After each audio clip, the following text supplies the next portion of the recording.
Hi, hey, good to see you all. Rachel's just joined us.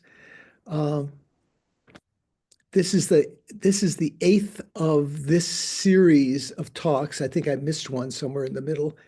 Um, so that we'll have a break next week. Is that right? Am I remembering that right? Okay. So and also there's uh, Dharma Dharma office hour today, which seems to be mainly just Nadine these days. I think most people get their fill during class. So let's begin with some prayers. The prayers would be sufficient if we had, if merely saying those words brought up the same realizations that we have when we do the slightly longer motivation in meditation. Sangye chorang soki chognam la, changchu baru dagni kapsu chi, Dagi chunyen ki pe sognam ki rola penchir sangye drupa shok. I go for refuge until I am enlightened to the Buddha, the Dharma, and the Supreme Assembly. Through the collections I create through listening to the Dharma, may I become a Buddha in order to benefit migrators, migrating beings. Sangye chodang soki chognam la, changchu baru dagni kapsu chi, Dagi chunyen ki pe sognam ki drola penchir sangye drupa sho. Then a short mandala in order to generate the merit to be successful in listening, and also as a request. By offering this ground, anointed with perfume and strewn with flowers, adorned with Mount Meru, the four continents, the sun and the moon, visualized as a Buddha realm, may all migrators, as a result, enjoy a pure realm. O holy and perfect pure Lama, from the clouds of compassion that form the skies of your Dharmakaya wisdom, please release a rain of vast and profound Dharma, precisely in accordance with the needs of those to be subdued. Idam Guru Rana Mandalakam Niryatayami. Maybe those to be subdued sounds strange to you. It's those to be trained. In other words, the duwa. The duwa is related with the word vinaya. And so that's something that we use to subdue our afflictions and, you know, like that. That's kind of the reason for using that word. Okay, so we're going to do a little meditation to begin. Sit comfortably. Relax your body and mind. Place your attention and subsequently your mindfulness on the breathing in front.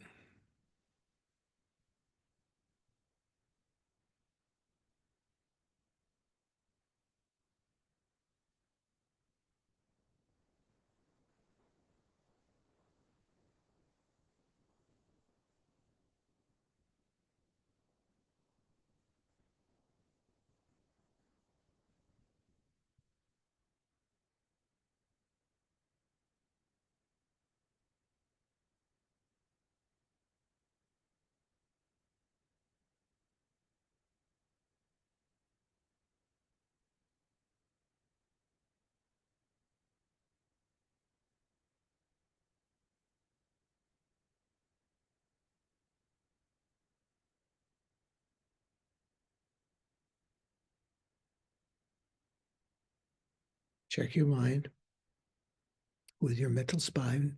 Notice if you're not even watching the breathing at all, perhaps, just sort of noting it in the background. Or if you're holding it, but part of your mental energy is involved in some other process, let go of those other processes.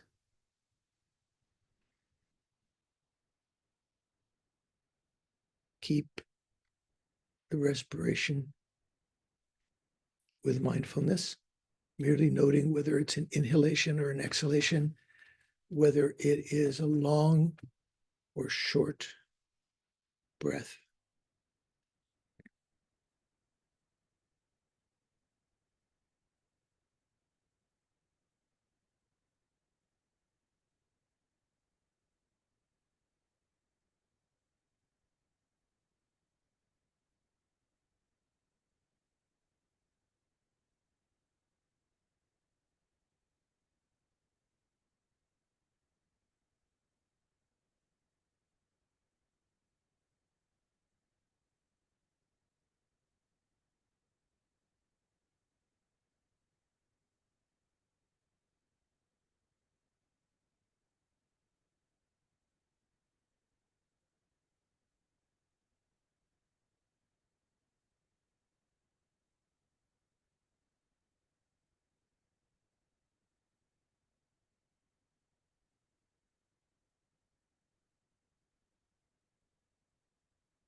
If your mind is slightly subdued, bring your attention to your mental consciousness. And as a result of watching the impermanent mind, try to develop a mental image of its conventional clear light nature.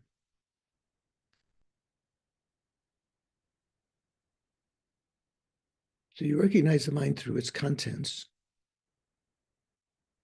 because to have a direct perception of it at first is not possible.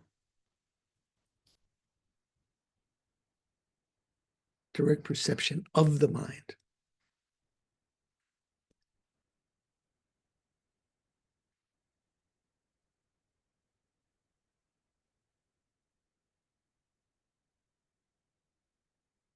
The mind offers no resistance to the arisal of mental events, whether they be afflictions or virtuous minds or memories or plans or whatever. It offers no resistance to their reabsorbing back into the entity of the mind, the nature of the mind. In that way, the mind is like uncompounded space.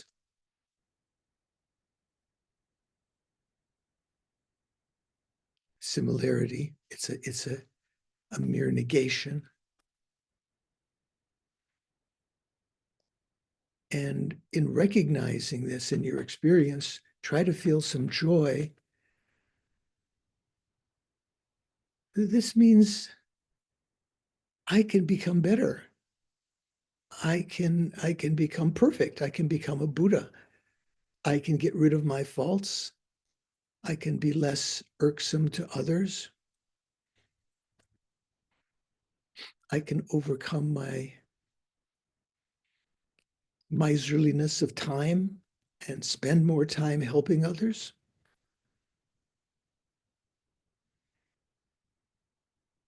This is a recognition of the conventional clear light nature of the mind, the developmental Buddha nature.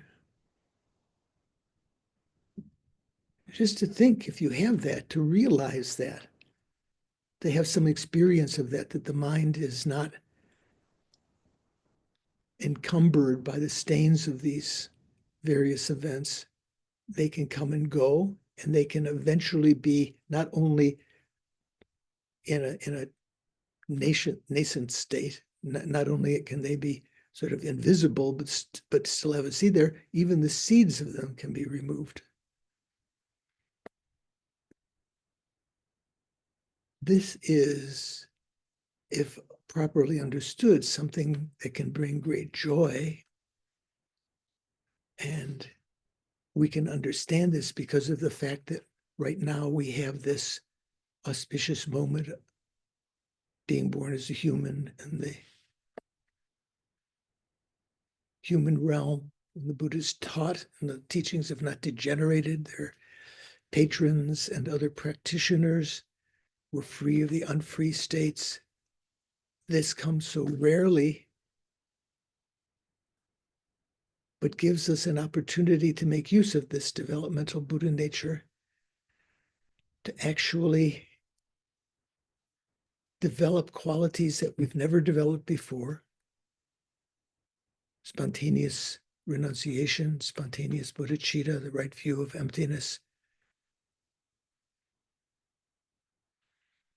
We may have worked to achieve those in previous lives, but never brought them to completion. Now, with a firmer understanding of the path, with a good fortune to hear the teachings now, think I'm going to finish that path to enlightenment. Like I mentioned so many times, so many things that we do repetitively in life. We shave or we wash, but we have to wash again. We have to shave again. We have to do all of these things again and again. And in life, we seek friends, lovers, companionship, only to lose them again and again. If it's not sooner, it'll essentially be later at the time of death. Why not do the work that can be finished? The achievement of liberation and enlightenment. Those are permanent states once they're achieved. So for the sake of mother sentient beings who have been depthlessly kind, each and every sentient being has been our mother numberless times and has been depthlessly kind during those lives.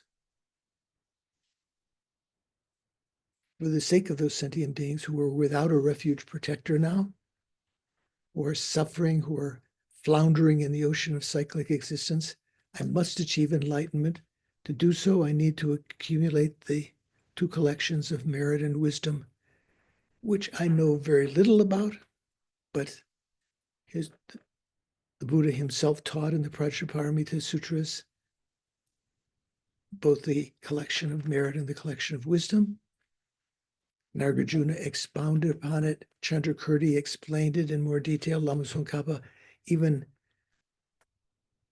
took out the essence of that in the Gompa Rapso. I think I'm going to participate today, listening, contemplating, and meditating on the material explaining how to collect, how to accumulate the two collections in order to achieve enlightenment for the sake of all mother sentient beings.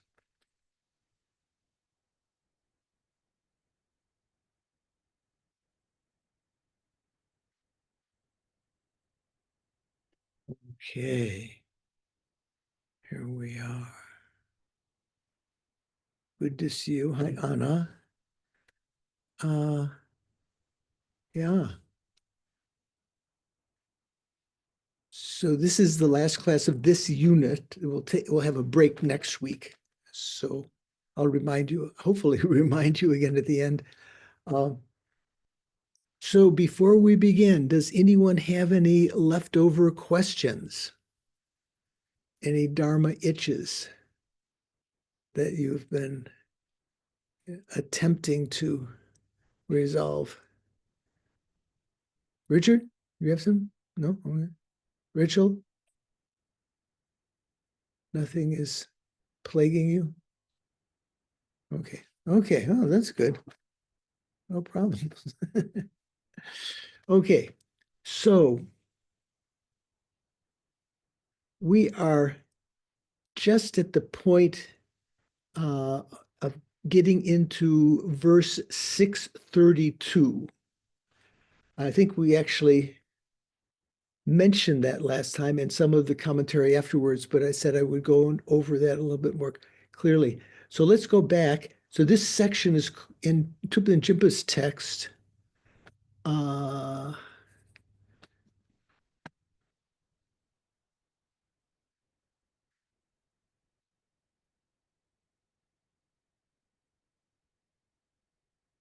I don't see what page this is in Thupten Jinpa's text. So can anyone tell me? 256, I believe. 56. And 256. And in Venerable Jones, I think it's about 140, somewhere around there. Okay, so this section is in the Tibetan, it just says Nipani. Ni, like the number 2, Nipa. The second is, and I think I mentioned this last time, this goes back to outline many pages ago when it was first introducing the section on the two truths. And it said, among that, there was an outline rebutting objections to this refutation from the worldly perspective has two parts. Repelling objections from the worldly perspective, assuming arising from other is accepted in worldly convention. That's the section we just finished. And now 2, Nipa, repelling objections from the worldly perspective on the basis that arising from others does not exist even in worldly convention. So what does that mean? What was that last section that we just finished? That was the last 2 lines of 631. It said, the title of that was the context and manner in which worldly perspectives can invalidate. Well, even before that, there was objection to the assertion that worldly perception invalidates the refutation of arising from others. So what we've already talked about, get to the right page here.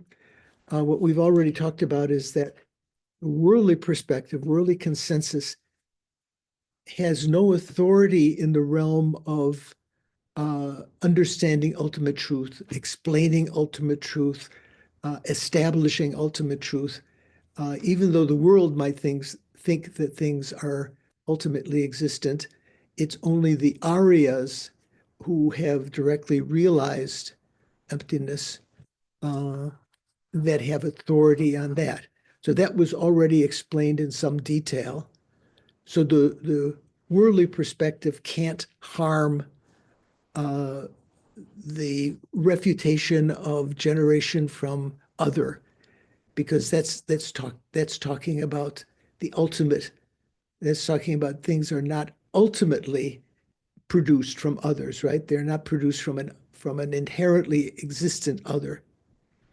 So the refutations that were given earlier about that can't be harmed by the worldly perspective by saying, oh, come on, everyone sees things are produced from other. Okay, so that was one thing. Now, repelling objections from the worldly perspective on the basis that arising from others does not exist even in worldly convention, or as Venerable Jones translated, dispelling harm from the world through production from other not existing even in the conventions of the world. Neither of them bring to mind exactly what's going on. So what it's talking about is that from the worldly perspective, there might be some objections made. There were some objections made about ultimate production, but here we're talking about from the worldly perspective, objections that are raised that arising from others does not exist let's say that the objection from the world would say that it does exist. Production from others does exist in worldly convention, but we're going to prove how it does not exist even in worldly convention. That sounds kind of amazing. So I read this last time, but I'll read again. So far, we have rejected there being any problem refuting arising from the perspective of the world. Even if one were to allow for the sake of argument arising from the standpoint of worldly convention. I'm not sure if I asked you in the past. Does anyone understand what that sentence means? What that's referring to? Okay, Richard is always quite honest. He said, I'm not grokking that yet. So let me read a little bit of what Geshe Zopa said on my birthday in 2002, July 23rd, 2002, in the afternoon, when he was teaching the Gompa Rapso. So Jimpa translated that way. Venerable Joan translated, therefore, even though by asserting production from other in the perspective of what is renowned to the world, harm from the world was abandoned. So what's this talking about? So Geshe-la said earlier in verse 622, A and B, that's what it's referring to here when it says, how did Jimpa translate it? So far we have rejected.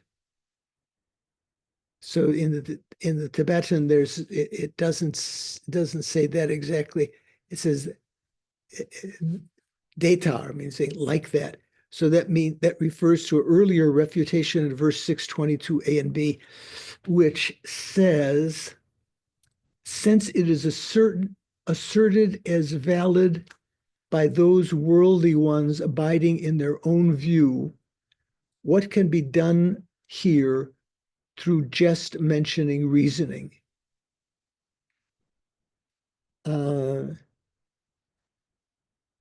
You can go back, if you have the electronic version, you can go back to that. It starts out, I think, in Jimpa's. Oh, no, that's not Jimpa's translation of what that verse is. Let's take a look at that. 622. Oops. There we go. How can I find search thing here? Search, okay. Search for 622. It's at the beginning of the chapter on the two truths, like or the second, third section. Okay. So, yeah, so this can be found on, right.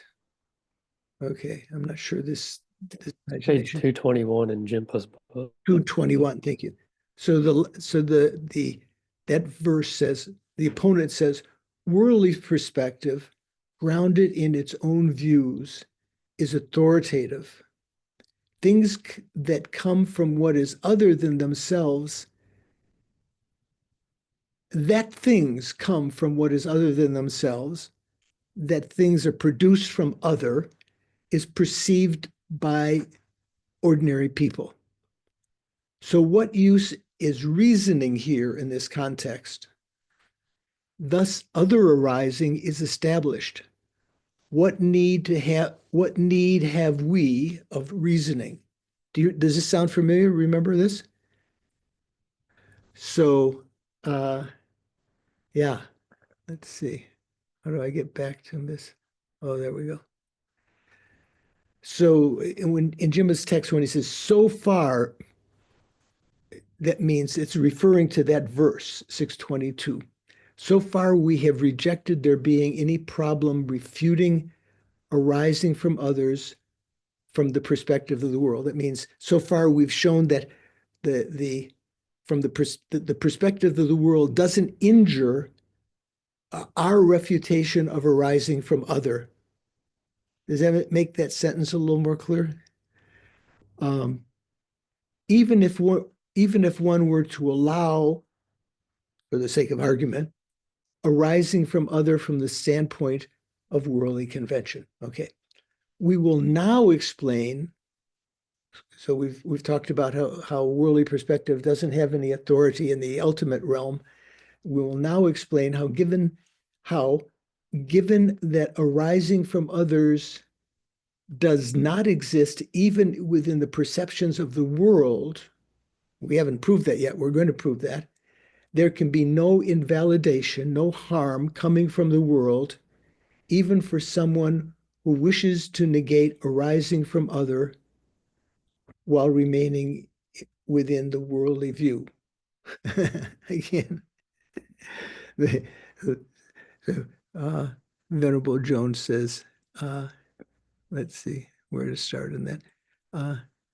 Therefore, even though asserting production from other in the perspective of what is renowned to the world, harm from the world has been abandoned. Now, since production from others does not exist even for a seer of the world, that's how the Tibetan actually has, in order to indicate the following: there is no harm from the world, even on the worldly perspective, even in the conventional world realm, even from the point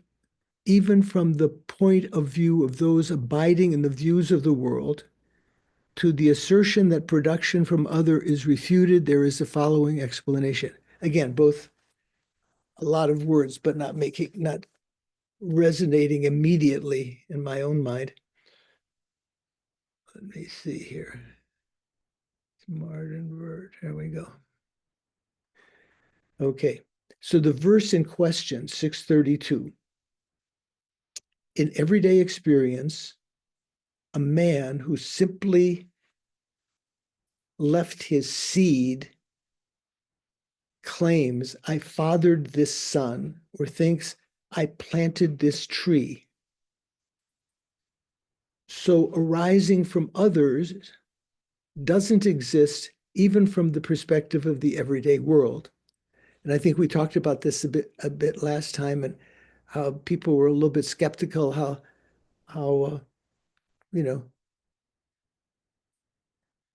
Shankar, you were skeptical, right? That you would say that not everyone thinks I fathered this son, just pointing to the sun. It was very funny when Geshe-la taught about this, Geshe Sopa, he said, like in the text it says someone with having a male organ. So you know how in India, maybe even China also, to have a son is very auspicious. So you hold up your baby with their genitals so the others can see, I fathered this son, I produced this son, somehow with some kind of, patriarchy sort of thing. So in everyday experience, a man who simply left the seed claims, I fathered this son, or thinks, in the case of planting a seed of a tree, I planted this tree. Therefore, the claim is by these others, the worldly people, therefore arising from others. No, I'm sorry. This is the present geek view. Therefore, arising from other doesn't exist even from the perspective of the everyday world. Okay. You get the gist of the stanza, right? It's talking about arising from intrinsic order. No, it's saying that even from the if you're talking about rising from intrinsically existent other, inherently existent other, that was already refuted. Let's say that came up into the earlier argument from the from the point of view of the Prasangika, phenomena are not produced from others because they are not produced from an inherently existent others. And the worldly view tried to refute that by saying it's seen. Everyone sees that. And we rebutted, we got rid of that, vanquished that rebuttal, so to speak, by saying that the Aryas have the authority in explaining about ultimate truth. Ordinary beings using ordinary analysis, worldly analysis, cannot have no authority in that. But now this is now this is talking about from the worldly point of view. Does the world accept production from others? And Chandrakirti is mentioning here, and it's not some just weird idea that he has. It's found in many, many places in Nagarjuna himself and in Chandrakirti's commentary to the fundamental wisdom, the Prasanapada, the clear words, and I'll read some other quotations for us in a minute. So, so the idea is that from the worldly point of view, Chandrakirti is saying that people don't think of production from other, because in the world, if you talk about production, you're talking about some kind of causal sequence, right? It has to involve cause and effect. And usually when you're talking about production from other, usually what you're talking about is the substantial cause, right?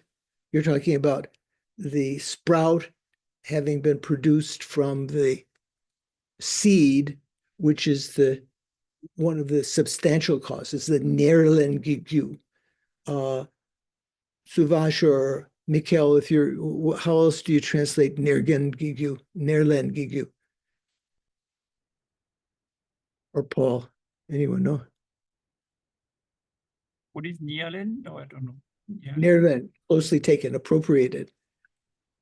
So sometimes it's called the cause and effect of appropriation, but what it means is the substance, the kind of cause that the substance of which becomes the effect. Say, for instance, the clay, before you make it into a bowl, that's the substantial cause of the clay bowl, right? Or the statue or whatever you're going to make, okay? So in terms of substantial causes like that, the world doesn't think of them as being other. They think of them as being like right now, if you think of yourself, when I was 16, am I the same as I was when I was 16? What do you think, Anna? Are you the same now as you were when you were 16 years old? I don't now because of Buddhism, but I think if I didn't study Buddhism, I would think the same essence of me existed. Yeah, that's good. Yeah, the same substance. Yeah. In one way, that was me. But in another way, I'm at a later time and I'm no longer that, right? So there's a little bit of ambivalence about that. So people do not think ordinarily that when you're talking about substantial cause like that it is produced from something other, because something other in that context, let's say like birth, would be like a cow giving birth to a horse, or a horse giving birth to a cow. They're completely different. That doesn't happen. But the seed and the sprout are not totally unrelatedly different. They're different, but they're not totally unrelatedly different. Stephen has, I'm not sure. What are you thinking, Stephen? Are you following? I'm doing my best to follow, Venerable George. Okay. Let me read a little bit further here. Yeah. Is this the place? Yeah. So at this point, yeah, I already mentioned Geshe-la's comment from verse 622. We talked about that.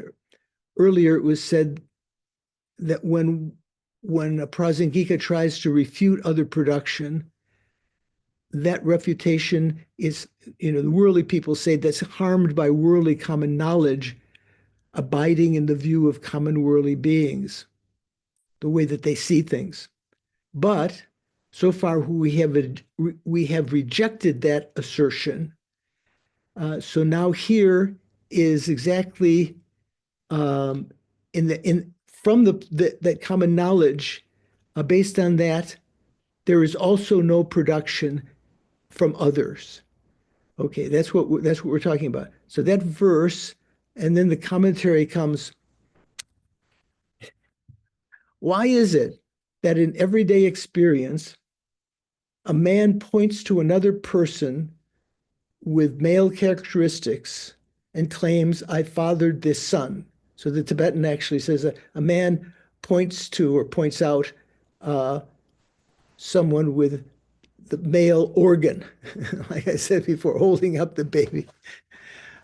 You know, he doesn't, even though that man has inseminated his partner, assumingly, unless it's what's it called, in vitro fertilization or something like that, stored somewhere.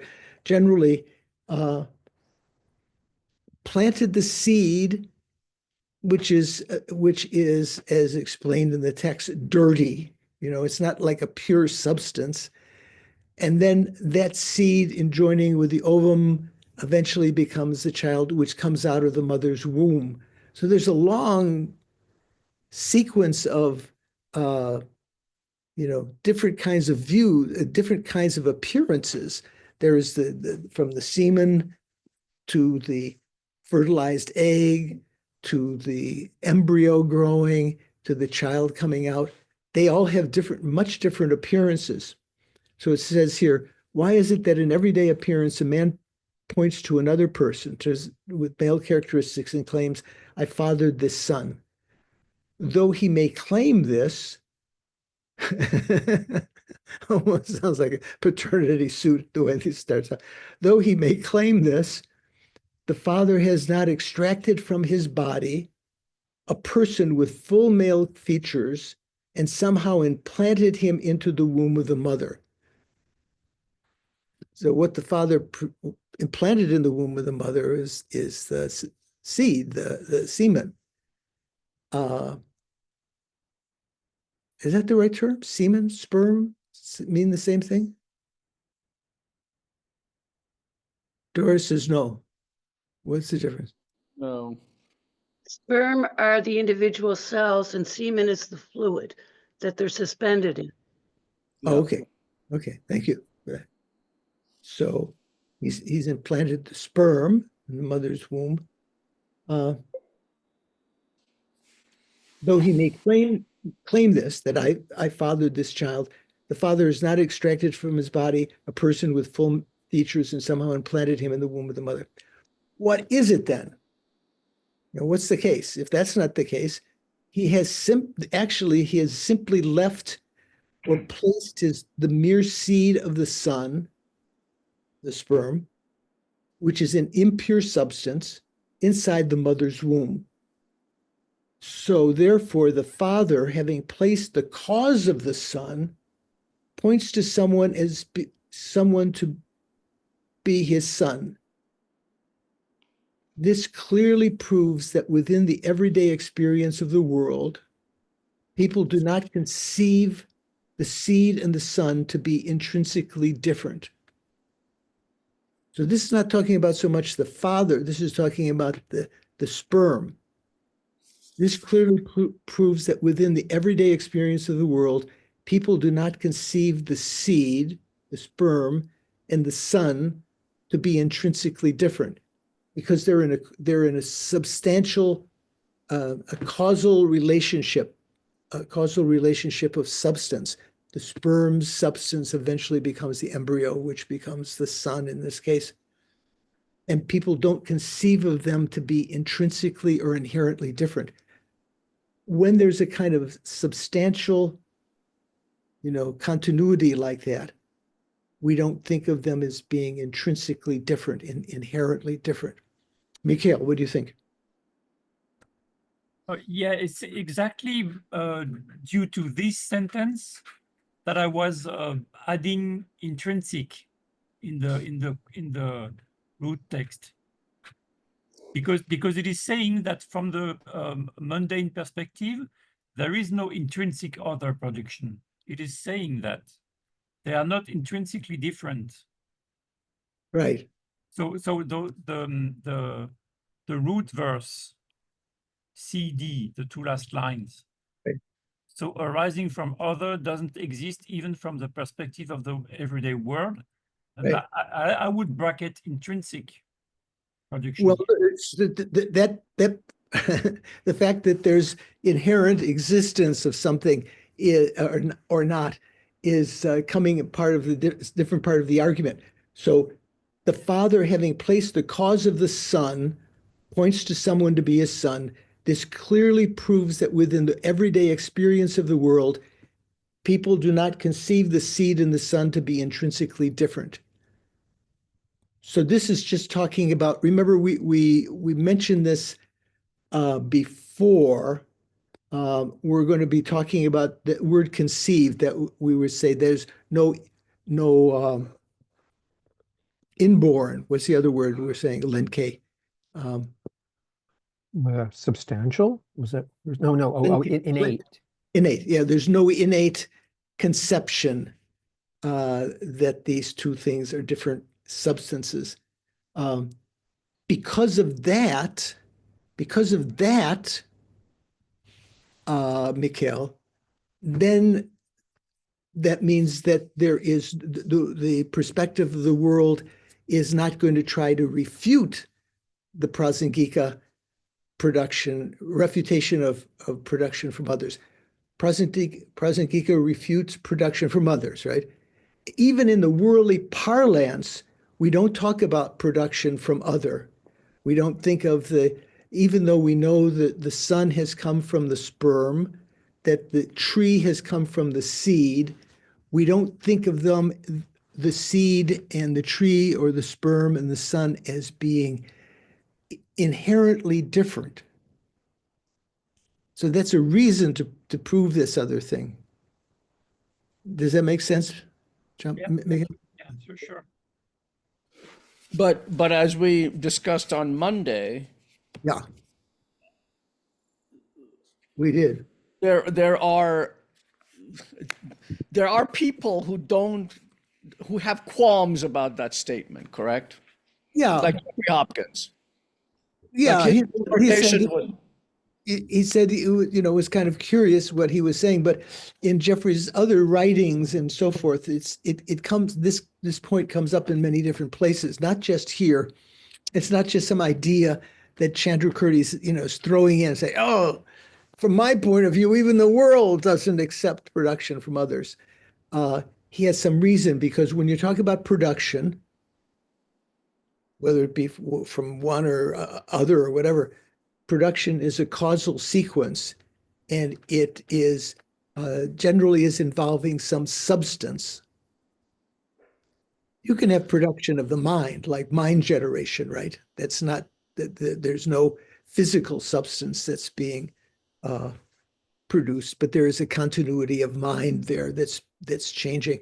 So if you have production from others, you're talking about some kind of substance that's continuing. The seed, the sperm becoming, impregnating the embryo, and becoming, impregnating the what's it called? The ovum, and becoming the embryo, and then growing, and then finally coming out of the mother's womb. All of that kind of sequence, just like the sake that Anna's not the same as she was when she was 16, but it's not completely different either. So that's kind of the argument that's being used here. So let me read a little further. So even from the perspective of the everyday world, grasping at the impure seed and the sun, that means the sperm and the sun, as well as the barley seed and its sprout, as arising from other, doesn't exist. So we don't consider those as examples of arising from other in the world. We don't say that in ordinary parlance. For were these conceived as different by virtue of their own essences, again, that means inherently, if these were conceived to be inherently different, the father would not point to his son and claim, I produced him. If they were conceived to be inherently different, the father wouldn't see a connection between the son and himself, right? He wouldn't say, I produced him, any more than a different person would in relation to that son. He would be inherently different from the son, so would other people. And so I could say, I fathered Shanka's children. His wife might not like that. Don't ever say that. Yeah. So I produce them any more than a different person would in relation to that son. Similarly, when someone plants the mere seed of a tree and a tree grows from this, he or she thinks, I planted this tree. So this is talking, that statement comes once the tree is already grown to some, is either a little thing that you can point out as a tree, or it's gotten bigger. I planted this tree, or like Johnny Appleseed planting seeds in a valley and then coming back a generation later and finding all these completely big trees that are bearing fruit. That would be a good example. I planted these trees, Johnny says. Similarly, when someone plants the mere seed of a tree and the tree grows from this, he thinks, I planted this tree. In relation to this example also, one should reflect, as above, there is no arising from other within the perspectives of the everyday world, and so forth. Okay, does that make some sense? Okay, let's just see here. Would you bracket here inherent? Come again? Very last clause. There is no arising from other within the perspectives of everyday world. Yeah. Would You don't have to put inherent there. No, I think that's what we're talking about. That what Chandrakirti, if I understand correctly, what Chandrakirti is saying is, whether inherently or not, there is no production from other. Yeah, here, this is not talking about inherent production, Right. but Mikhail is bringing up the point, we're using the word that inherent in an earlier part of the proof. So the cause and its effect, when you're talking about some kind of substantial cause becoming its effect, they are not conceived to be inherently different. Because if cause and effect were inherently different, then as it said before, the father wouldn't think, I fathered this son, right? Because it'd be completely different. Anyone else could have fathered this son. And the seed, the seed doesn't think, obviously, but having planted the seed, if one thought that the seed was inherently different than the tree, you would never have planted the seed. There'd be no sense in planting it because it wouldn't give rise to a tree. So that's talking about just that's sort of the background of that. So in the world, that's the reason why in the world production from others does not exist, even for the world. That's the reason for it. So that's not saying that inherent production does not exist even for the world. Other production does not exist for the world. Okay. Mikhail, you're observing. Yeah, I mean, each time when you're explaining that, you're saying that the worldly people do not conceive the seed and the tree as inherently different. Right. The sperm and the sun. That's Right. the same as saying there is no inherent production from other. You could draw many, you could draw many conclusions from a statement, but that is the reason for here saying production does not exist even for the world, because the world doesn't think of mere production or inherent production. Yeah, the world does not accept that they are completely different. That's how we would say it. Right, right. It's kind of like, like being 16, thinking about when you were 16. Not completely different. It's not completely the same sort of thing because of that. Okay. So, yeah, someone's got a question. Shanka? So if I were to summarize both these two, the earlier proof that, there is no inherent production from other, and this current, verse, is it accurate? This statement, with the following statement, would it be accurate that there is no production from other, whether to an ultimate awareness or to a conventional awareness? Yeah, I think either you or someone else asked this just a couple of minutes ago. Yeah, that's right. Yeah, okay, good. That's what I wanted to make sure. So let me read you again a little bit of Geshe Sopa's commentary. I find very useful sometimes. That father did not actually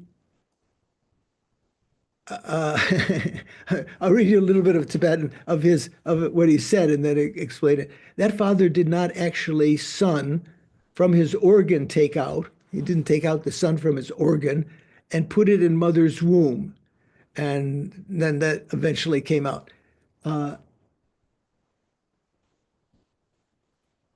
Then you can say, which I put there and is come there, something like that. Anyway, one has to interpret Geshe-la's English. There is completely nothing there. But what is done is son's body, the body's material cause, the material cause or substantial cause. That's a good way of calling it, material cause of the son's body is the seed, right? Is the sperm, or is the father's semen, the sperm. Only that is put there in the mother's womb, and thinking that, and then later the full son comes out, and that is mixing together as the same thing.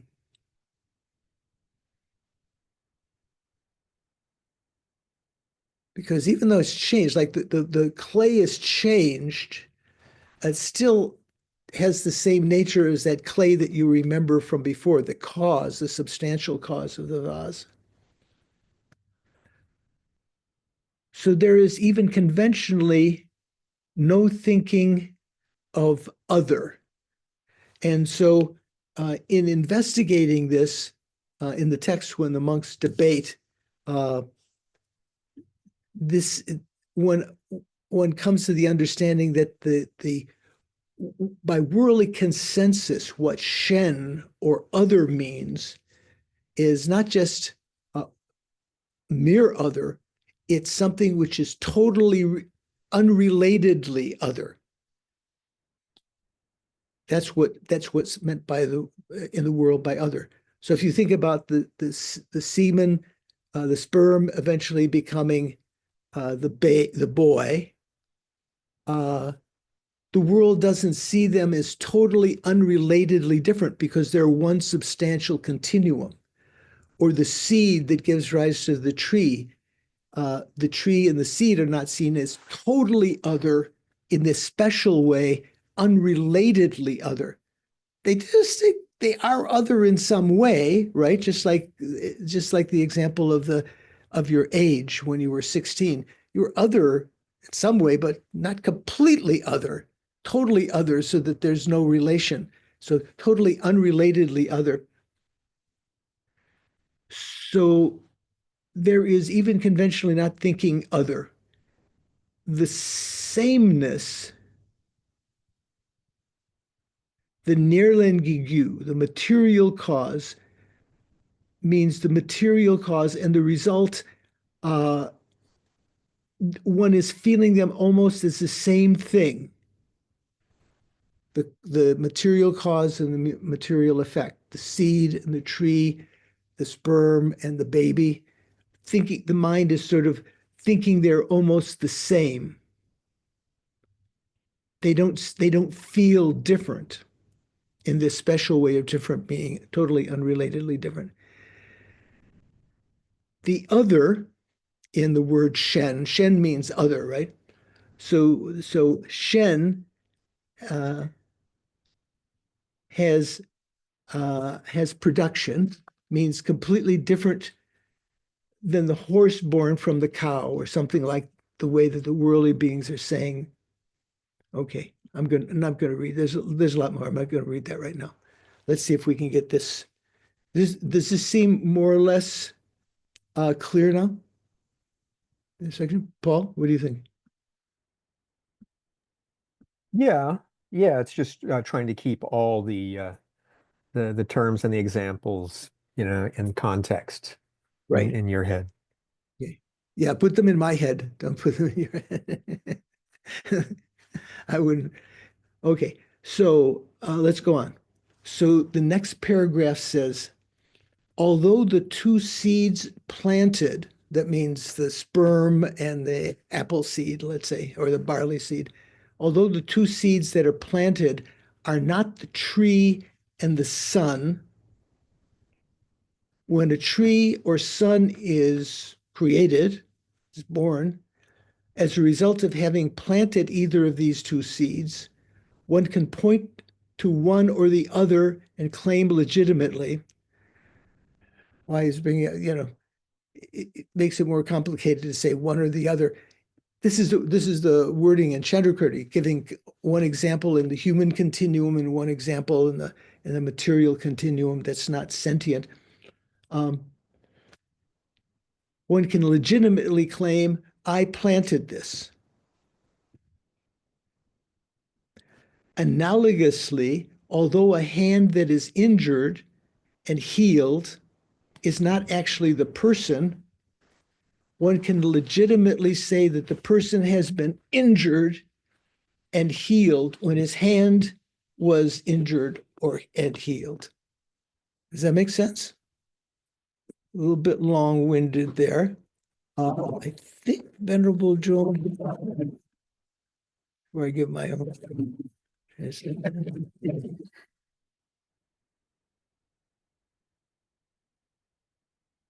Yeah. The two seeds that were planted are not a tree and not a boy. However, if in dependence on planting those two seeds, a tree and a boy are produced, based on those two, one can posit, one can claim, I produced them. Okay, so what we're talking about is this substantial continuum and how that, when you talk about the word other in the context of substantial continuums like that, you're talking about something which is entirely other. That's unrelatedly other, I guess is the correct way to say it. So she said, where is that? The two seeds that were planted are not not a tree or a boy. However, if in dependence on planting those two seeds, a tree and a boy are produced based on those two, one can posit, I produce them. For example, although a hand that is ailing, so you have a hurt hand, right?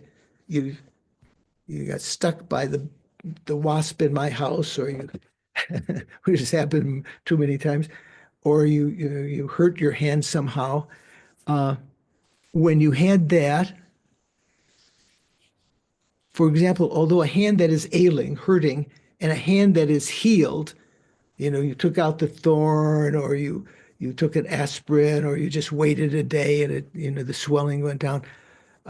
Although a hand that is ailing and a hand that is healed are not the person, the hand is not the person, right? Or the hand at various times is not the person. That person can be posited as ailing or healed due to ailing or healed hand. What does that mean? You could say, I'm suffering. What do you usually say when you? What's a colloquial way of expressing that? I'm in misery. What do you say? Wow. Ow, yeah, mama. Yeah, we don't, yeah, sometimes you might say that. I'm more verbal like that. I would say, yeah, oh man, I feel miserable. And then later, when you don't feel so bad, or you've taken some substance that makes your mind a little happier, you think, I'm really great. I feel great. Never been better. So here it's saying, how did James say that? For example, although a hand that is ailing and a hand that are healed are not the person, that person can be posited as miserable, how to say, miserable or ecstatic due to having their hand hurting or their hand being healed, something like that. Making sense? You see the relevance? Let's see here.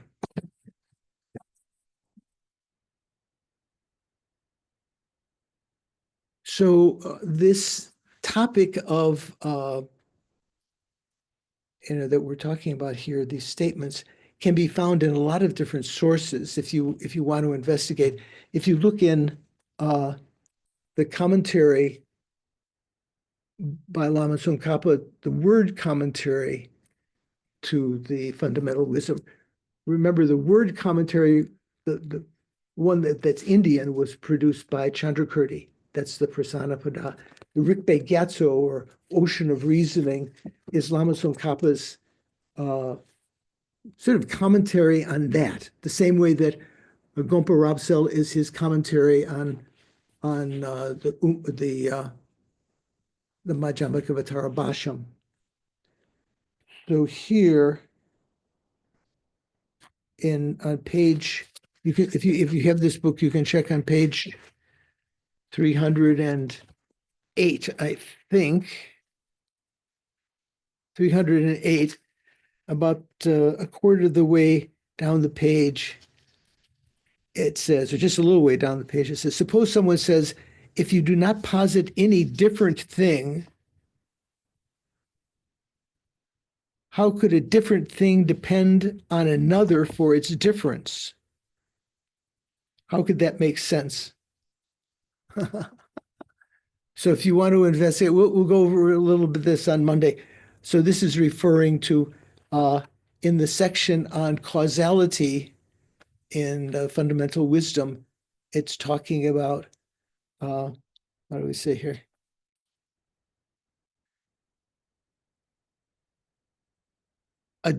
Something being different depends on another for its difference, right? For something to be different, it depends on something else. You can't just say, this is different. It has to be different than something else, right? So that's a quotation from, this is a quotation that is mentioned here. Suppose someone says, if you do not posit any different thing, how could the statement that a different thing depends on another for its difference make sense? How could you have any kind of statements like that if things are not different? Remember, we were saying the meaning here of different is something that's unrelatedly different, right? Not just conventionally different. Since the others are established in mutual dependence, according to mundane convention, they are posited as different. Buddhapalita says, remember Buddhapalita was one of the first commentators on the fundamental wisdom, things are different in virtue of mundane convention. So I'll leave that for you to read if you're interested on page 308. And then also in Robert Thurman's translation of the Lekshe Ningbo. What's it called? Does anyone have that? Mikhail, you have a big library. Essence of Eloquence or Speech of True Gold, I think was the earlier title. Yeah, it had different titles. Lekshe Ningbo. So on pages 310 and 311 there, the same topic comes up. The notion of the existence of a self-sufficient, substantial person, distinct in nature from the aggregates, holds the person to be substantially different from such things as feet and hands, and hence is not present in those whose minds are uninfluenced by theories. Chandrakirti states in his Majjhimakavatara, when an ordinary man plants a mere seed, he says, I made this sun, or I have planted a tree. Hence, there is no production from other things, even in social conventions. And Buddhapalita also says, the ordinary person, when he plants a seed of a tree and it grows, he points to the tree and employs the expression, I planted this tree. So this kind of argument goes all the way back to Nagarjuna and to Buddhapalita well before. It's not just Chandrakirti just pulled this out of midair. Hence, that person does not hold the seed and the tree to be substantially different. If the contrary were true, that is, if it were conventionally ordinary to think of substantially different things as producing each other,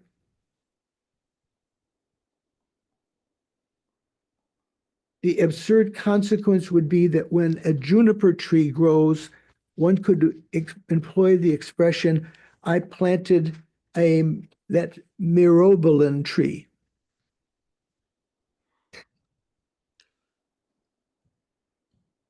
Shanka, okay, we'll pause. Yeah. Which page are you reading? I'm sorry, I'm trying to find it. Page 310 and 311. Oh, okay, great, thank you.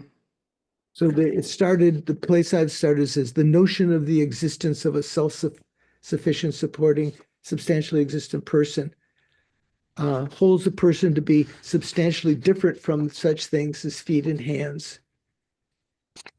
Okay, so what does that mean? That's a view, for instance, of who?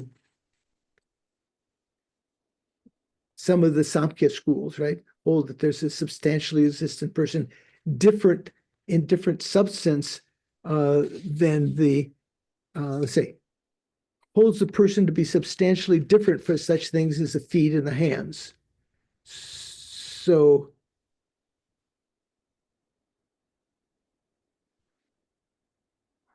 and hence is not present in those whose minds are uninfluenced by theories.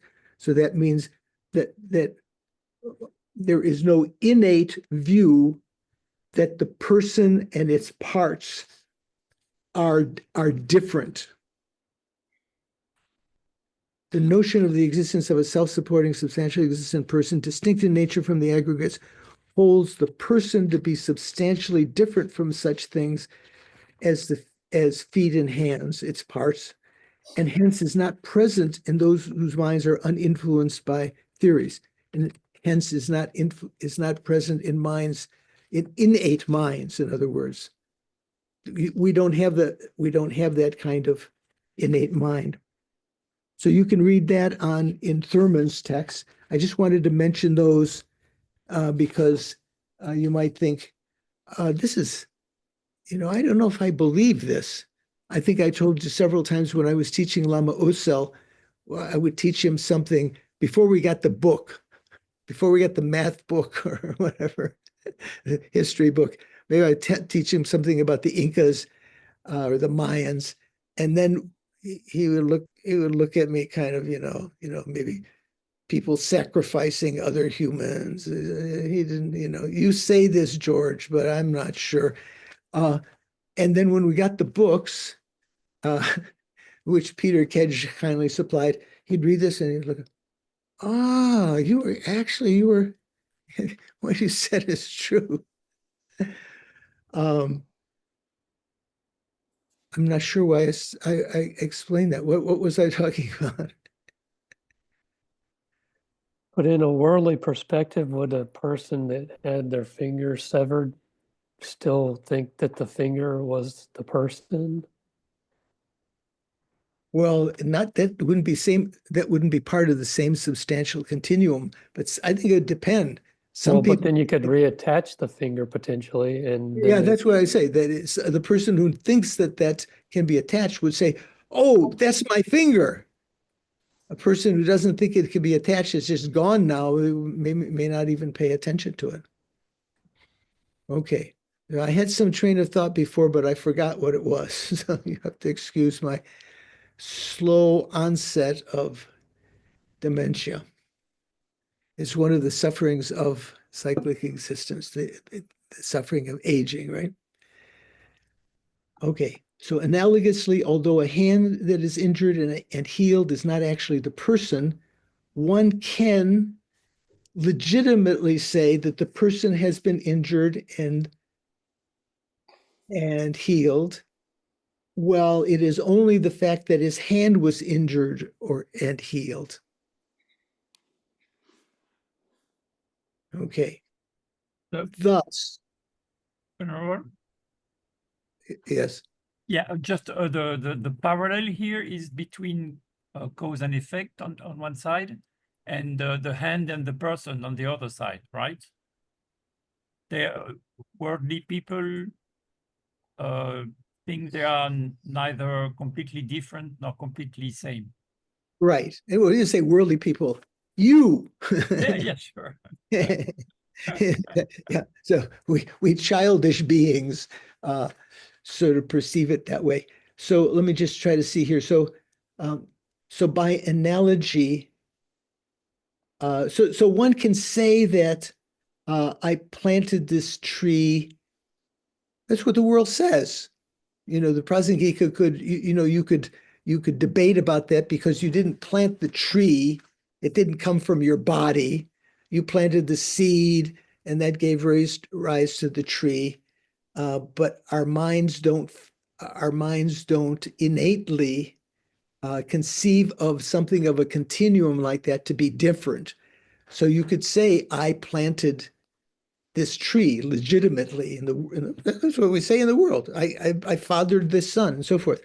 So analogous to that, although a hand that is injured and healed is not actually the person, one can legitimately say that the person has been injured and healed when his hand was injured or healed.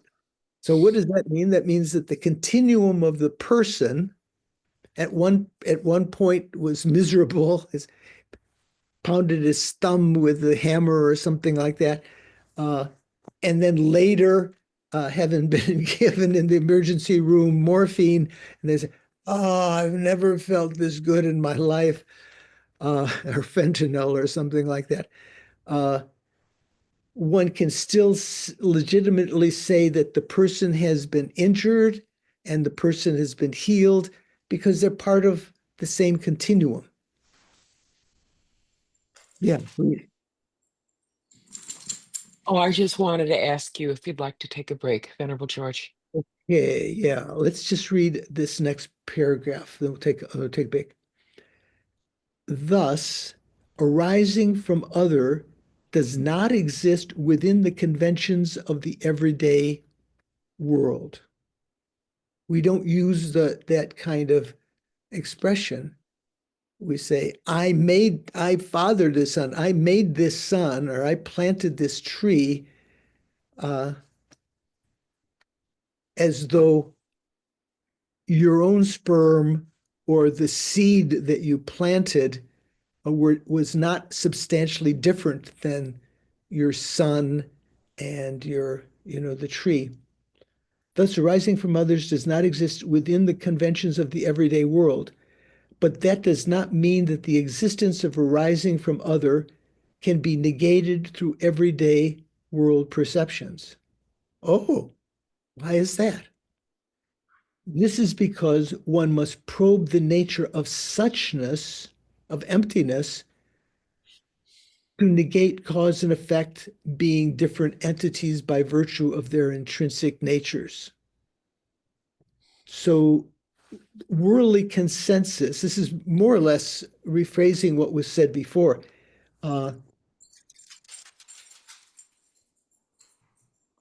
Thus, arising from others does not exist within the conventions of the everyday world. What you can call the renown of the world. What is well known to the world is we don't talk about producing from other, but that does not mean that the existence of arising from other can be negated through everyday world perception, everyday world perceptions, everyday worldly perceptions. So that means the consensus of the world, the general renown of the world, cannot be used to refute production from others. This does not mean that the existence of arising from others can be negated. You can't refute or negate the existence of arising from others through worldly paths. How do you negate the existence of arising from others? Suvash?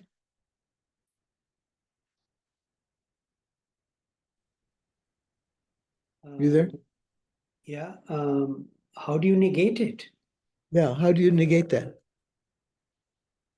Well, I mean, if you're a madhyamikan, Right. then you are thinking along the lines of the four production from the four extremes. Right, yeah. And you are negating that. So when you talk about refutation of production from others, Prasangika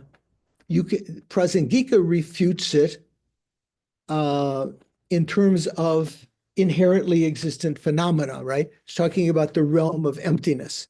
Within the realm of emptiness, there is no production. Same thing. To say, for instance, in the Heart Sutra, there is no eye, no ear, no nose, no tongue, means within emptiness, within the experience of emptiness, there is not the appearance of these many kinds of conventional phenomena. Remember, we talked about the Buddha's see, the supreme seeing is not seeing all the varieties, only seeing emptiness.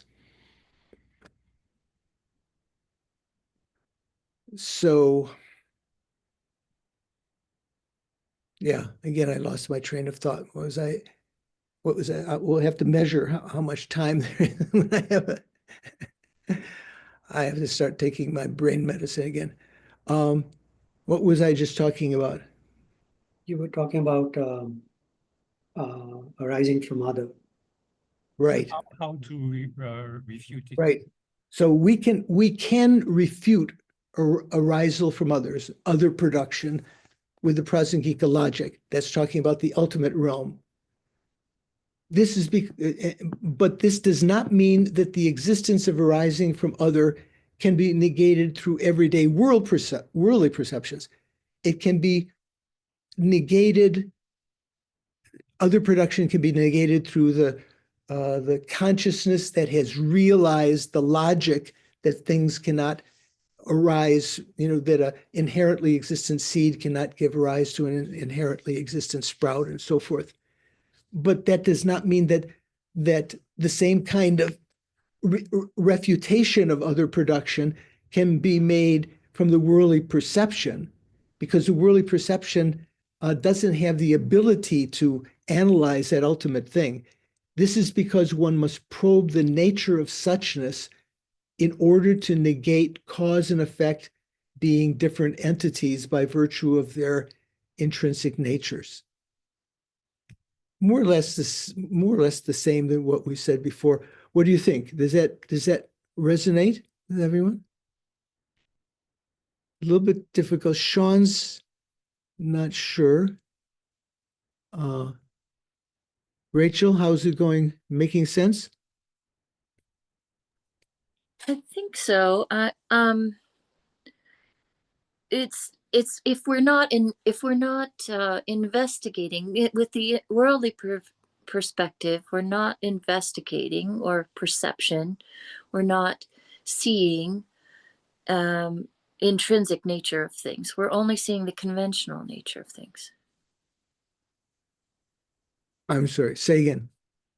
With the everyday worldly perception, we only see the conventional nature of things. We don't see the intrinsic nature of things. Almost. Slight addition to both parts. So when we see things in the world, do we see conventional truths? Is that what you're saying? I was just using I was just going a step maybe too far, but when we're saying that we can't negate the Production of others in the world? the production of others with a worldly perspective, it's Right. because we're not doing any analysis. We're not analyzing the intrinsic nature of things. We can't Right. see it with our eyes. We can't hear Right. it with our senses. We can't perceive it. So basically, we have to use the mental apparatus. We have to use logic. We can't just negate it through our perceptions. I think it's a little bit different because what do you see with your eyes, let's say, or hear with your ears? Appearance of something. Yeah, you see appearances. Do you see conventional truths? No, conventional truths are very, very subtle. Even the bodhisattvas and the higher bhumis, in order to see conventional truth and understand it. In fact, it's something that's only understood with the gnosis, again, not with the senses. What you're seeing are phenomena that are dependent arisings that appear immediately to be inherently existence. So you could say that you see inherent existence.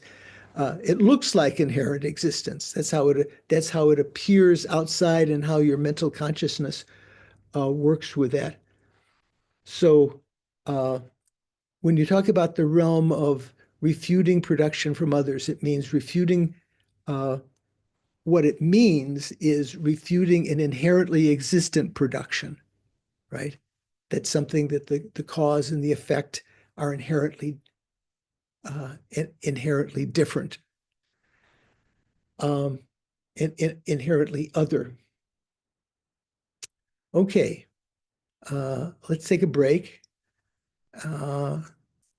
Get some tea or coffee. Recording again. Hey, okay. Your camera's still off, Venerable George. Oh, yes, I guess that's true. There we go.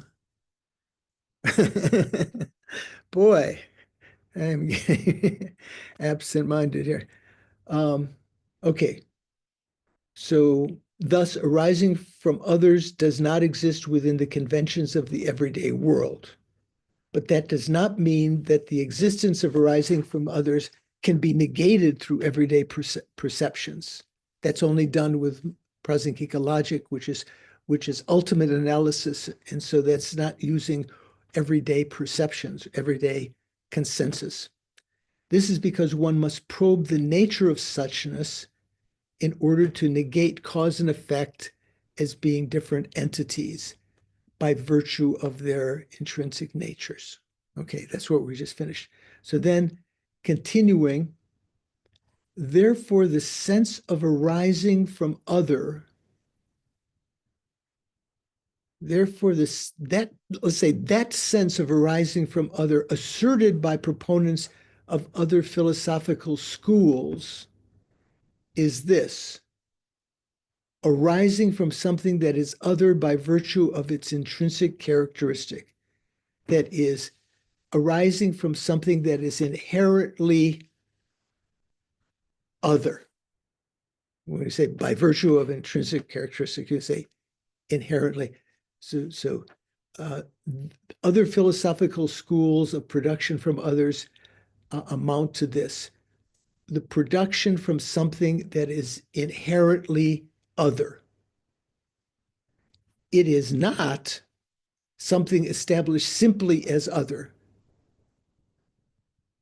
just merely imputed as other, because that kind of production does exist. Production of a merely imputed phenomena from another merely imputed phenomena, that does exist. That's what Prasangika says conventional production is: production from others.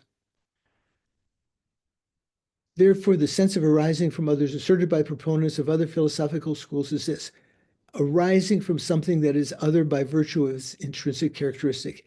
It is not something that is established simply as other, as the Prasangika would say. It is also not the case that this sort of mere otherness is not established from everyday world perspective.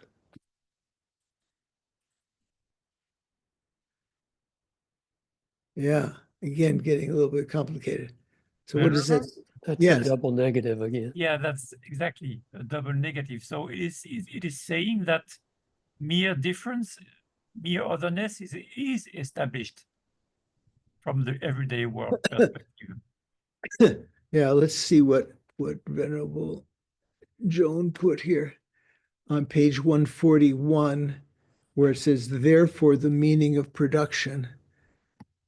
It's about third of the way down the page. Therefore, the meaning of production from other, asserted by other proponents of tenets, that means non-Prasangika, what they mean by production from other is production from an other that is inherently existent, that is established by way of its own characteristic. It is not the meaning of production from others by the non-Prasanghikas. All the other schools, let's just limit it that way. Let's say if we just talk about the Vaibhashika, Sautrantika, Chittamatra, Madhyamaka, and the Madhyamaka having Svatantrika and Prasangika. So everyone else other than the Prasangika, when they say production from others, it is not that is merely established as another entity, since merely that is not enough, even not established in the perspective of the world. Maybe that's where the double negative is coming in. Is that right? Let's see here what you're saying. Therefore, the sense of arising from others asserted by proponents of other philosophical schools, everyone other than the Prasangika, says arising from something that is other by virtue of its intrinsic characteristic. So everyone says that production from other is production of something from something which is inherently other, like the seed is inherently other than the sprout, which is its result. It is not something that is established simply as other, as a mere other, that would be the prasangika understanding of production from other. It is also not the case that this sort of mere otherness is not established from the everyday world perspective. Okay. This is what you're objecting to. That seems like double negative, or it shouldn't be a double negative?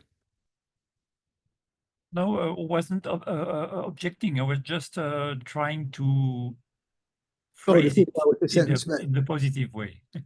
Yeah, okay. So who can put it in the positive? So is it basically that it is the case that this sort of mere otherness can be established from whatever everyday world perspective, right? Now the statements, so other arising, no. Therefore, the sense of arising from others, assertive is this, arising from something. It is not something established simply as others. So the final thing is the one you're talking about. It is Yeah. also not the case. So if you took off the other not, it is also the case, Right. that this sort of mere otherness is established from the everyday. Well, can be established, right? Rather, because it's not.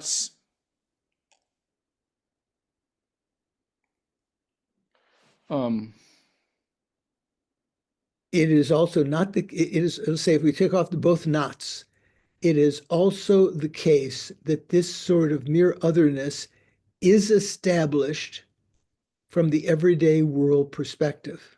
Yes. Okay.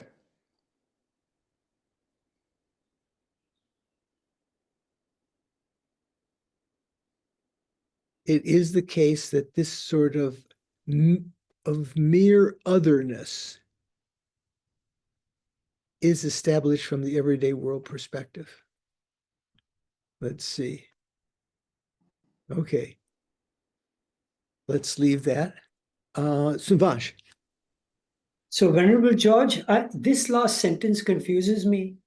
You see, there are two sentences over here, right? One talking about other schools and one talking about the conventional existence, right? In terms of the other schools, he seems to say, well, when they talk about otherness, they are really arguing from the standpoint of intrinsic characteristics. And when the average Joe says otherness, that person is not talking about it from the standpoint of intrinsic characteristic. Right. They're not talking about an inherent otherness. Right. Right. So in this last sentence, is Lama Tsong Khapa saying, or it's not so much Chandrakirti saying, emphasis on the, I'm sorry, it's not so much emphasis on the word inherent. The emphasis is on the word other. Their meaning of other. Yeah. Yeah. Okay. Go on. Right. I get that. It's other, but this last sentence, what does it mean when you remove all the double negatives? It says that it is the case that the average Joe does this sort of mere otherness is established. So is he saying that the average Joe does acknowledge mere otherness? Yeah. Go on. Well, okay, but but wait a minute. This whole section is a refutation because it says that otherness does not even exist from worldly convention. And this sentence seems to say that it does exist from worldly convention. Am I reading this wrong? It's repelling objections from the worldly perspective on the basis that arising from others does not exist even in the worldly convention. Arising from other doesn't exist in worldly convention, right? No, but sorry, when you remove the double negatives, right, the way it reads to me is, it is the case that this sort of mere otherness is established from the other everyday worldly perspective. Yes, yes. Okay. So if it is established, then that refutes the argument of this whole section, which is it's not established from worldly conventions. No, this is not saying production from others is not established. It is said that this mere otherness is established, even for the world. The same otherness of Okay. Prajnatika. Okay, so may I ask you this then?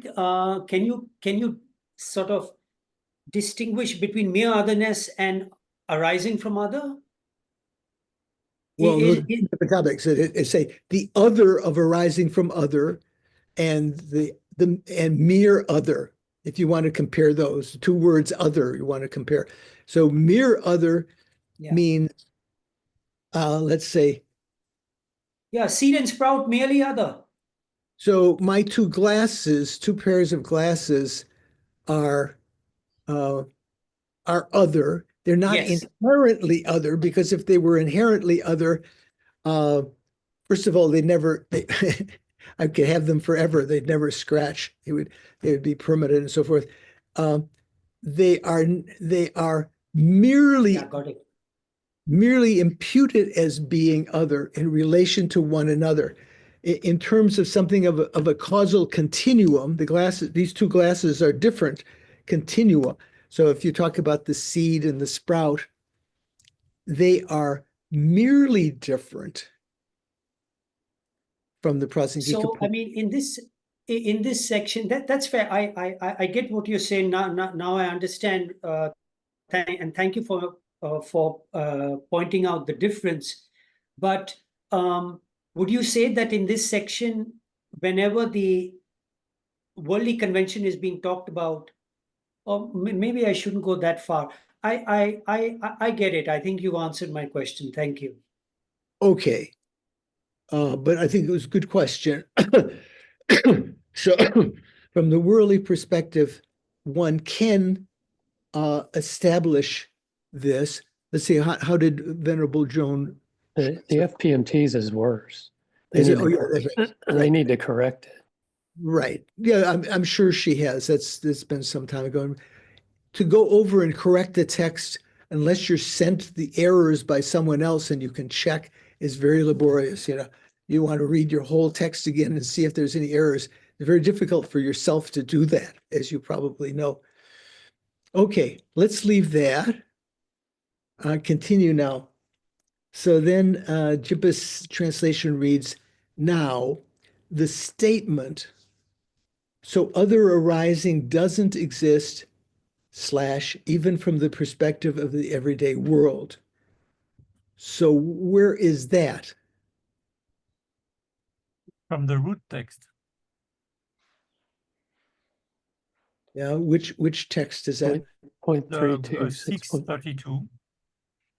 The Oh, third one. that's right. That is from verse 32. Okay, I thought that was from another verse. So there's another place coming up like that. Okay, so other arising doesn't exist even from the perspective of the everyday world, should not be confined to mean solely that ordinary people of the world do not grasp a substantial cause and effect, such as a seed and a sprout, to be different by virtue of their intrinsic characteristics. This is one of the things that we talked about. So other arising doesn't exist even from the perspective of the world. So that means the world doesn't accept other production. That should not be confined to mean only that the ordinary world does not grasp a substantial cause and effect. So that means it shouldn't be confined to mean this. That means that it does mean this, that worldly people do not grasp a substantial cause and effect, such as a seed and a sprout, to be intrinsically different, right? To be inherently different. Remember, we talked about that. So that's true, but in addition to that, it shouldn't be confined to that. These lines also demonstrate how arising from other does not exist even on the conventional level. Okay. So, for example, the commentary, that means the Bhasham, Madhyamakavatara Bhasham, the commentary says in the section on the refutation of arising from both. So this comes later, and his note 473 tells the page number of that, but I have somehow, I think through Venerable Jones' translation, she mentioned that that verse that's being quoted here, not verse, this prose that's being quoted, paragraph, is the commentary from the Bhasham, and from Lama Tsong Khapa's text further along on verse, what did she say here? 638, is it? I'm having trouble seeing here. 698 C and D. So if you were to go to that place, you would find this commentary. So this commentary is coming later in the text. We're at verse 32. This is coming at around verse 98, and the commentary to that verse. So that place in the commentary says, so just as it has been shown how arising from self is untenable and arising from others are untenable on the level of worldly convention as well as on the level of ultimate truth. Likewise, to those who speak of arising from both, too, the arguments stated above demonstrate it to be impossible.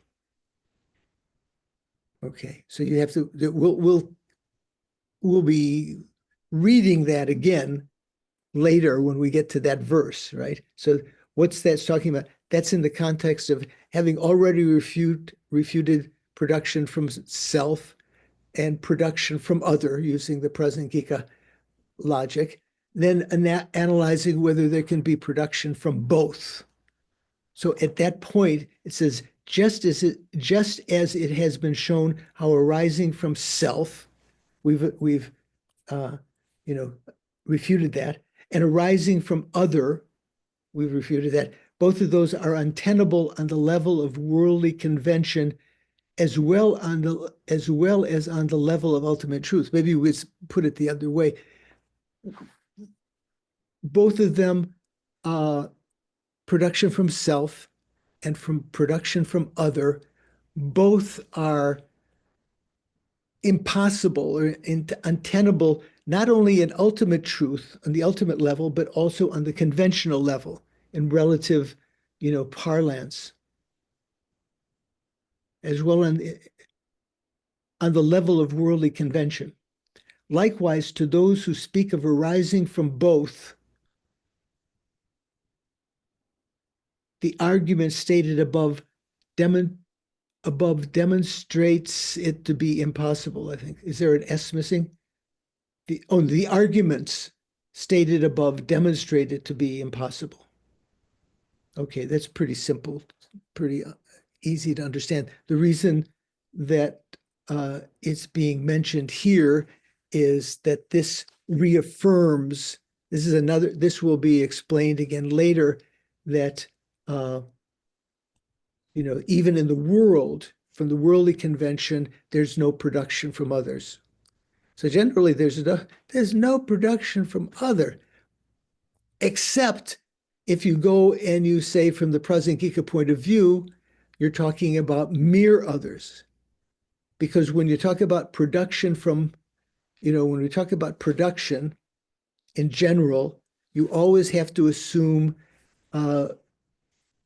what is commonly accepted by other people, that phenomena are inherently existent, that production is inherently existent. So you're refuting inherent production. Okay, how are we feeling? Making sense? Okay. Doris, did you get an answer to your question about there was some question about the class timing or something? Yes, I did. When I send out the email, I'll remind people that there's not a discussion group on Monday. Okay, that was the right thing. Okay. So the next page continues. It's sort of commentary. Thus, the non-existence of arising from other, the fact that other production doesn't exist, even on the conventional level, has been stated explicitly. Okay, so it's not something that's sort of small point somewhere. In the clearly worded, or the prasanapada, the clear words, also there, in response to a question, the question being, if there is no arising of things from themselves, self-arising, self-production, and there's no arising of things from other, there's no other production, or both, or from no cause. So this is getting near the end of all four of the parts. How is it that the Buddha taught the following very famous statement? Conditioned by ignorance, there is volition. Where does that come from, Paul? Do you know? Where does that sound like? Probably like Rice Seedling Sutra or something like that. Maybe the right hand is talking about the 12 First two links of Yeah. the conditioned of dependent arising, the 12 links, the first two. Yeah, that's what we're saying. 12 links of dependent arising. So there are various places where that's taught. There's even a sutra of the 12 links, but it could be in the Rice Seedling Sutra. So conditioned by ignorance, there is volition. That means due to the condition of having ignorance, that's not the substantial cause, but the cooperative condition. Due to the condition of ignorance, there is volition. What is another way we say volition? Karmic formations. It's sort of, you could say karma. Okay. Where are we? In response to, so the question is, how is it that the Buddha taught conditioned by ignorance, there is volition? So that would seem to imply if there's no arising of things from themselves or other, both, or without cause, how come there could be this kind of production of ignorance from I would say the production of volition from ignorance, right? So Chandrakirti writes, let me explain this, which we always like to hear. This is on the conventional level, not on the level of suchness.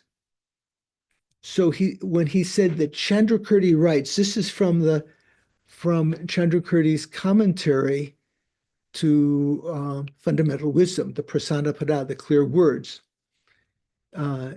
In Anne MacDonald's translation, because this is from the first chapter of prasanapada, there Anne MacDonald's translation says, reply, this is the surface level, samvriti, not true reality, tattva. So this is a statement so in Clear Words 2, Chandrakirti writes, so we know that it's from Prasanapada. Let me explain this. It is on the conventional level, not on the level of suchness. So conditioned by ignorance, there is volition, refers to the conventional level, not on the level of suchness. Thus, he explains how the engendering of volition, how the arisal of volition by ignorance and so on is on the conventional level, but not on the ultimate level. Makes sense, right? Does that make sense? Yeah, it should make sense. Then, in response to the question, so this is implying in the clear words again, which Chandrakirti was writing commentary on fundamental wisdom, in response to his own kind of question that he raises at some point. What kind of presentation of conventional truth are you speaking of? This is kind of like the antagonist. What kind of presentation of conventional truth are you speaking of? He continues. Chandrakirti replies, we accept the establishment of conventional truth in terms of mere conditionedness, not on the basis of adhering to any of the four positions. Do you remember we quoted this, I think more than once earlier in the course? I'll read what Anne MacDonald's translation is, because she translated the first chapter of Prasanapada into English. Some of you have that text.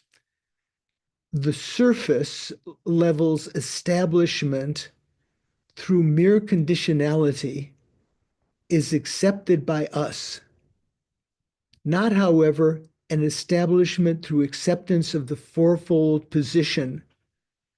So the fourfold position means, that it would be arisen from, produced from self, from other, from both or neither. So it's not from any of those four. It's only posited, I said, the surface level's establishment.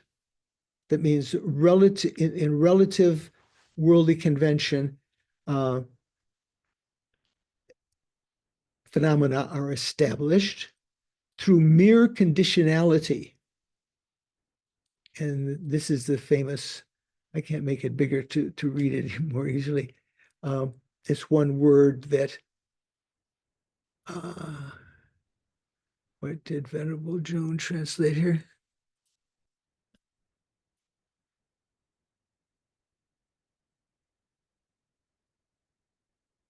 Therefore, saying, in this system, production from other is not refuted conventionally, is an explanation of those who do not realize this system well.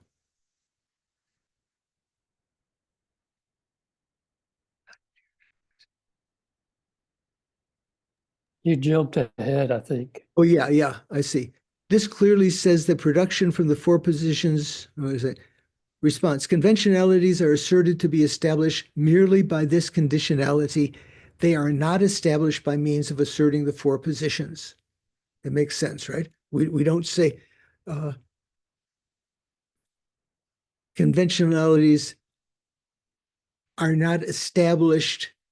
They're established by mere conventionality. That means their existence can be shown to conventionally exist by mere conditionality. Due to this, due to the condition of ignorance, volition arises, karmic formations arise. This clearly says that the production from the four positions is also not asserted in regard to asserting the production, which is the arising of this independence on that condition conventionally. So that's what Jimpa was talking about in terms of mere conditionedness. Thus, he clearly explains how in accepting the arising of this from that, this arises is due to that as a mere condition, just as a mere, if that has acted as a condition, this arises. It doesn't have any kind of inherent production. This tradition of Chandrakirti does not reject arising from other on the conventional level. So the assertion that some make that this tradition of Chandrakirti does not reject arising from other on the conventional level is a statement that does not understand the system properly. So why is that? Or wait, maybe Stephen, if you can want to answer that and ask your question.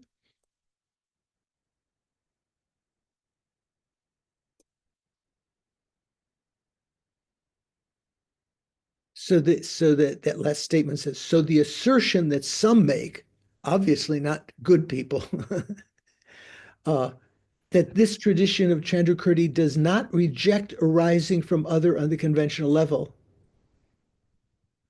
Does this tradition, does the Chandrakirti's tradition, Prasangika, reject arising from other on the conventional level? No, it doesn't.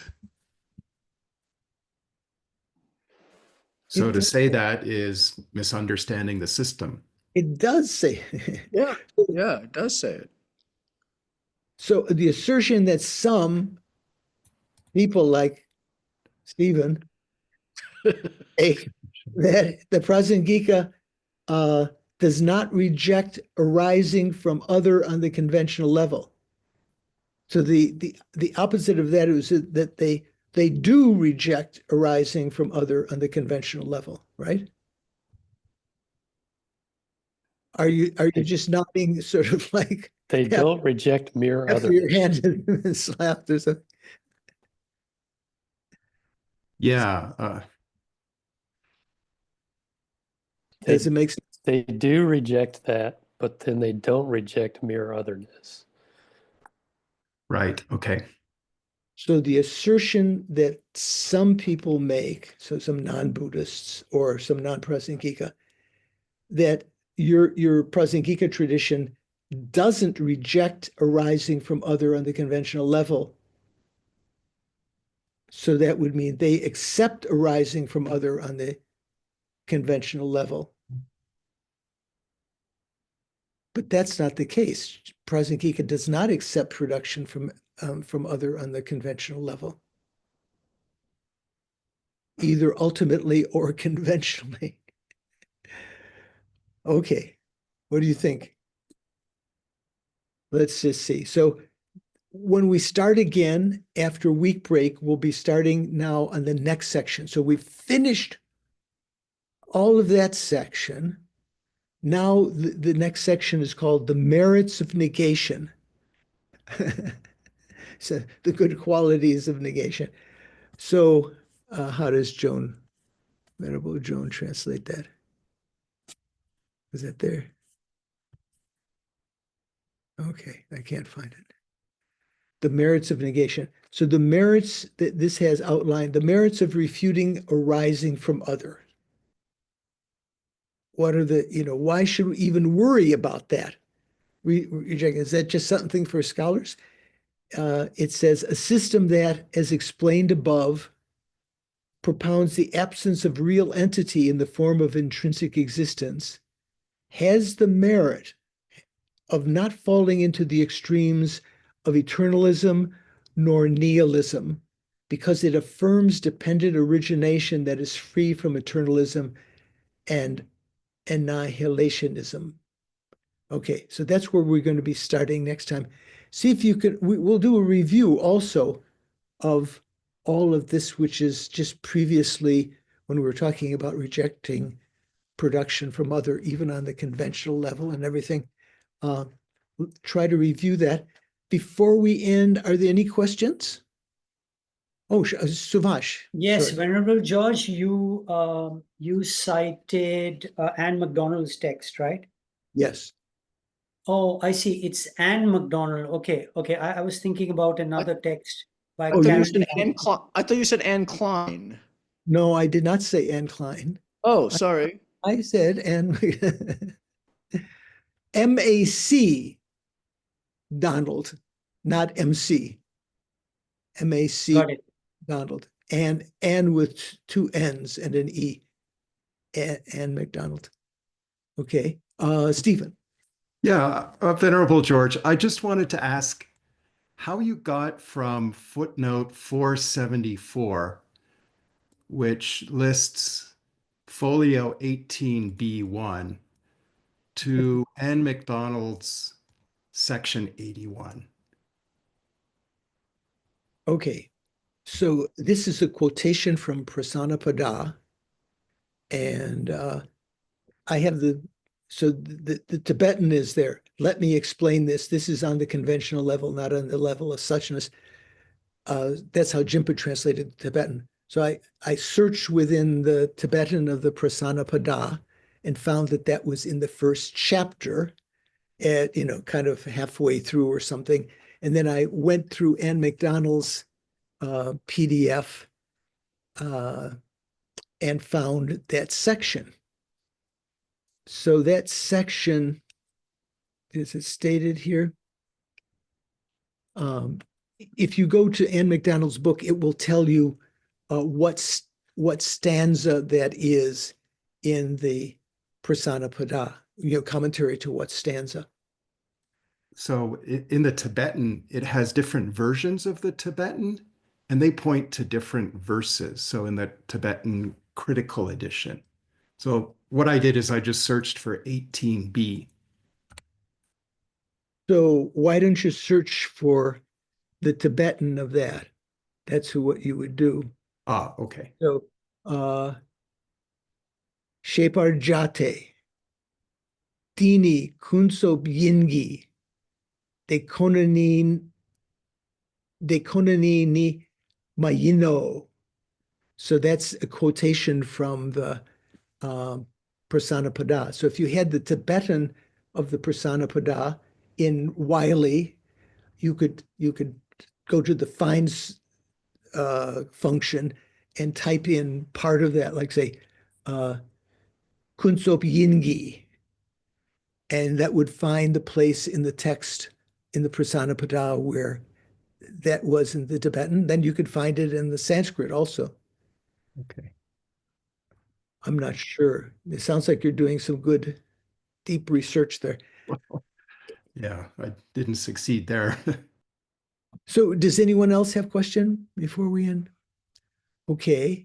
I'm remiss in having not wished you happy Valentine's Day. Was it last week? Sometime or 2 weeks ago. I just realized that. So let's dedicate our virtues. Louise is going to put up the prayer in case you haven't memorized it. And you have to go beyond that. Further down, further down. There we go. Due to these virtues, may I quickly become a Guru Buddha and lead all beings without exception, all migrators without exception, into that very same state. As a result of these virtues, may the supreme precious bodhicitta that has not arisen arise and grow, and may that which has arisen not diminish, but increase more and more. And then prayer for quick return of Lama Zopa Rinpoche, peerless teacher and assembly of children of the conquerors, Shravakas, Pratika Buddhas, Conqueror Losang was the spiritual father to the two spiritual sons, along with your retinue, with your lineage, all the objects of refuge of the infinite realms. Please bestow here and now the virtue and goodness to accomplish this prayer. In holding and spreading the Muni's precious and complete teachings through explanation and practice, you Lama Zopa were the armor of patience that is never discouraged. Incomparable, venerable Guru, I make this request to you. Sole gateway through which all benefit and happiness emerge, while striving exclusively for the welfare of the victorious one's teachings and mother living beings, you suddenly departed to peace. You passed away. At this I lost hope. Yet, through the undeceiving truths of the oceanic blessings of the three jewels and the great waves of bodhicitta of the bodhisattvas, may the smile of a new reincarnation swiftly beam in glory for us fortunate disciples. And then finally, you who are my eyes for viewing all the infinite scriptures, supreme gateways for the fortunate ones traveling to liberation, engaging with skillful means moved by mercy, illuminating spiritual friends, I make this request. Please live long and stable lives. Okay, thank you. So, yeah, this was a little more different kinds of difficulty in different parts of the text. These was really some brain twisting kind of things you had to try to get your mind around. And I really applaud you, rejoice in your listening and thinking about these things, because in the future, when you receive teachings on this again, like if you were to do the course that's just starting at Instituto Lama Khapa, on this text and Gopa Rapso, or on the subject of Majjhima Vatara, it'll all seem very simple, and I'm sure you will only find some nuggets in the last tiny bits that the Lama that's giving explanation is giving. You might say, "Oh, that I hadn't heard before. I didn't think of that before." But most of it will be very familiar. So I look forward to seeing some of you. Well, hopefully all of you next Saturday. There won't be a discussion group on Monday. Not next Saturday, Venerable George, right? Not next Saturday. We skip a week. So you have essentially 12 days or something like that to take a quick trip to the Bahamas or just relax. And we'll see you that Saturday then next time. Take care. Thank you, Venerable George. Thank you, Venerable George. Happy New Year. Happy Monday. Happy New Year.